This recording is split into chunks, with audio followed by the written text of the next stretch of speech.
সকাল সকাল অনলাইন থেকে চলে এসেছে দুটো ড্রেস। তো প্রত্যেকদিন ভালো খারাপ দুটোই থাকে। তো খারাপের মধ্যে রাতে হয়েছে বৃষ্টি, মানে সন্ধ্যাবেলা সেই গাছ উল্টে ফেলে ভেঙে টব শেষ করে দিয়ে গেছে।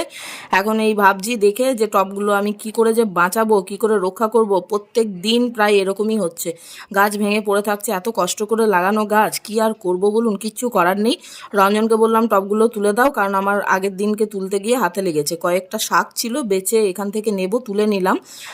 যে নোটে শাক হয়, রান্না করেছি ডাল, সাথে ভেন্ডি ভাজা আর বেগুন দিয়ে আলু পোস্ত, সাথে আছে আমের চাটনি যেটা আমার জন্য স্পেশালি, ভাত। আর রঞ্জন বানিয়ে আনলো ডিমের অমলেট। ও ডিমের অমলেট খুব ভালো বানায়। খাওয়া দাওয়া তাড়াতাড়ি সেরে চলে যাচ্ছি ভোট দিতে।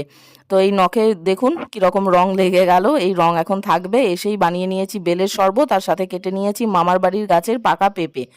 আর বেলের শরবত খেতে খেতে পাকা পেঁপেটা টেস্ট করছি। সেরকম টেস্ট নেই যেহেতু গ্রীষ্মকাল, জানি না। আর এই হাতের রং উঠবে।